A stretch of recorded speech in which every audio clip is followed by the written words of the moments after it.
Against Donald J. Trump, House Speaker Nancy Pelosi wanted narrow impeachment charges, despite key House committee chairs' arguments for broadening the impeachment charges. These veteran lawmakers, led by House Judiciary Committee Chair Jerry Nadler, urged Speaker Pelosi to include the 10 obstructions of justice documented in the Mueller report.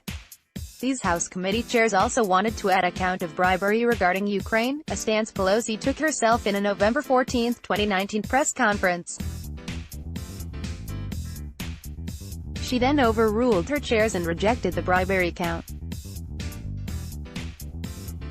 Speaker Pelosi told reporters on November 14 the devastating testimony corroborated evidence of bribery uncovered in the inquiry, and that the president abused his power and violated his oath by threatening to withhold military aid and a White House meeting in exchange for an investigation into his political rival, a clear attempt by the president to give himself an advantage in the 2020 election. Bribery is explicitly listed as an impeachable offense in the Constitution in Article 2, Section 4 and resonates with the public. No matter, Pelosi dropped this crucial charge. Since the two articles of impeachment, abuse of power and obstruction of justice, limited to the Ukraine matter, passed the House on December 18, 2019, the Republicans may have given Pelosi reason to accept some of her colleagues' pleas to broaden the impeachment charges. First, Senator Mitch McConnell indicated that he was going to follow Trump's White House in establishing the rules of the trial. What about the oath to do impartial justice according to the Constitution and laws, so help me God? The senatorial jurors are going to let the defendant, Donald Trump, have a say on the rules in his own impeachment? That bad faith action prompted Pelosi to hold back sending the two approved impeachment articles to the Senate. Currently the stage is being set for the Senate to be a kangaroo court. Second, more incriminating emails have emerged, linking Trump and his cronies to the Ukraine extortion, bribe. On January 3, 2020, the U.S. Court of Appeals for the D.C. Circuit is set to review two cases that will weigh heavily on Trump's legal team. In one case, the district judge ruled that the White House had to obey a congressional subpoena for the testimony of Trump's lawyer, Donald McGahn, as the most important witness regarding Trump's obstruction of justice in Robert S. Mueller's investigation of Russian interference in the 2016 election. The second case involves the House Judiciary Committee's access to grand jury testimony in the Mueller investigation to determine if Trump lied. The lower court judge said the White House must turn them over.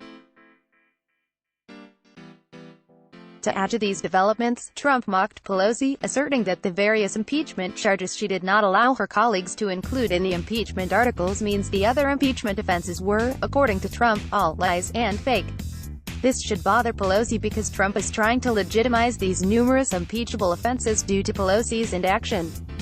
Trump has defiantly refused to faithfully execute the laws for health, safety, and economic protections, enriching himself and displaying contempt for Congress by installing cabinet and other high officials without Senate confirmation. Trump also obstructs Congress by blocking congressional committee access to testimonies and documents. Getting away with very serious impeachable offenses sets a terrible precedent for future presidential lawlessness. See a listing of 12 such counts by me, constitutional law experts Bruce Fein, and Louis Fisher in the Congressional Record, December 18, 2019, page H 12197. Nothing in the Constitution or federal statutes bars second or third rounds of impeachments. Indeed, attorneys for the House Judiciary Committee told the Circuit Court that it is continuing to conduct its inquiry into whether the president committed other impeachable offenses. The committee's investigations did not cease with the House's recent impeachment vote. Moreover, Nancy Pelosi has encouraged 5 House committees to continue their probe into the outlaw president, whom Pelosi has called a crook, a thief, a liar, and said she wants to see in prison. The question is whether she wants only oversight investigations, or she also wants impeachment investigations. The difference is critical to Trump's tenure, to the rule of law, and to making the Senate conduct a fair trial with witnesses, the latter backed by 71% of the people.